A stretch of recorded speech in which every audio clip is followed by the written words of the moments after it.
இந்த காட்டில் வாழ்கிற காட்டுவாசி குரூப்பு பொழுதுபோக்குக்காக நிறைய மக்களை அங்கே இருக்க ஒரு கிரவுண்டில் ஓட விட்டு கொள்கிறாங்க. ஆக்சுவலாக இதையே அவங்க ஒரு பொழுதுபோக்காக பண்ணிகிட்டு இருப்பாங்க.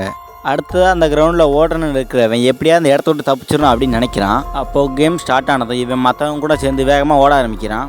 அப்போ அந்த காட்டுவாசி குரூப்பு அங்கே ஓடிட்டு இருக்க 2 பேர் மேலே அம்புகளை ஈட்டிகளை வீசுகிறாங்க. அப்படி வீசினதில் அவனோட ஃப்ரெண்டு கொடூரமாக இறந்து போயிடுறான். ஆனால் ஹீரோவுக்கு கையில் காயம் பட்டிருந்தாலுமே அவனை கொல்ல வந்த காட்டுவாசியை கொண்டுட்டு எப்படி அந்த இடத்துல தப்பிச்சு ஓடி வந்துட்டு இருக்கான். அப்போது அவனை தப்பிக்க விடக்கூடாது அப்படின்னு சொல்லிட்டு மொத்த காட்டுவாசி குரூப்புமே அந்த காட்டுக்குள்ளே இறங்கி தேட ஆரம்பிக்கிறாங்க. அப்போ ஹீரோ அவங்ககிட்ட தப்பிக்கிறதுக்காக அங்கே இருக்க ஒரு பெரிய மரத்து மேலே ஏறி ஒளிஞ்சுக்கிறான். அப்போ அந்த காட்டுவாசி கூட்டமே கரெக்டாக இவன் இருக்க மரத்துக்கு கீழே தான் வந்து நிற்கிறாங்க. அப்போது ஹீரோவோட காயத்துலேருந்து ஒரு சொட்டு ரத்தம் அங்கே ஓடிட்டு இருந்த காட்டுவாசி மேலே பட்டுருது. ஆனால் அவன் அதை கவனிச்சிருக்க மாட்டான். அதே டைம் அந்த மரத்தில் இருந்த ஒரு கருஞ்சிரத்தை குட்டி அவங்க அப்பாவை தேடி கத்திக்கிட்டு இருக்கும். அதே நேரத்தில் அந்த காட்டுவாசியோட முதுகில் இருந்த ஒரு சொட்டு ரத்தத்தை பார்த்தா இவங்களும் வந்த வழியிலே அவனை தேட ஆரம்பிக்கிறாங்க.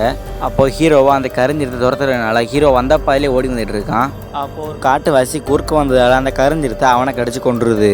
எப்பயும் வீடியோஸ் பார்க்குறீங்க ஆனால் யாருமே சப்ஸ்கிரைப் பண்ண மாட்டேறீங்க. இப்போ வீடியோ பார்க்க நீங்களுமே இப்போ தான் மச்சால புதுசாக பார்க்குறீங்கன்னா ஒரு காட்டு இடத்துல வெள்ளக்கெல்லாம் சப்ஸ்கிரைப் பட்டன் இருக்கும். மறக்காமல் அது சப்ஸ்கிரைப் எடுத்து லைக் பண்ணுங்க. அப்புறம் தான் எனக்கு அடுத்தடுத்து வீடியோ போட கொஞ்சம் மோட்டிவேஷன் இருக்கும். மறக்காமல் லைக் பண்ணி சப்ஸ்கிரைப் எடுத்து வீடியோ பார்க்க ஆரம்பிங்க. இதை பார்த்த மற்ற காட்டுவாசிகள் அந்த கருஞ்சிரத்தி அவங்க வச்சிருந்த ஈட்டியாலே குத்தி கொண்டுறாங்க. அவனால் நம்ம கூட்டத்தில் 2 பேர் செத்து போயிட்டாங்க. அவனை எப்படியா கொல்லாமல் விடக்கூடாது அப்படிங்கிற கோவத்தில் சவாத்தை எடுத்து அவனை தேட ஆரம்பிக்கிறாங்க. அப்போ ஹீரோவை ஒரு ஏரிக்கிட்ட வச்சு சுற்றி வளைச்சிடுறாங்க. அப்போ ஹீரோவும் எதை பற்றி யோசிக்காமல் வேகமாக அந்த ஏரிக்குள்ளே விழுந்துடுறான். அப்போ அந்த ஏரியிலேருந்து வெளியே வந்த ஹீரோவும் அந்த காட்டுவாசிங்கிட்ட முடிஞ்சா என்னை பிடிச்சி பாருங்கள், இல்லை உங்கள் எல்லாரையுமே நான் கொன்றுவேன் அப்படின்னு சபதை விடுறான்.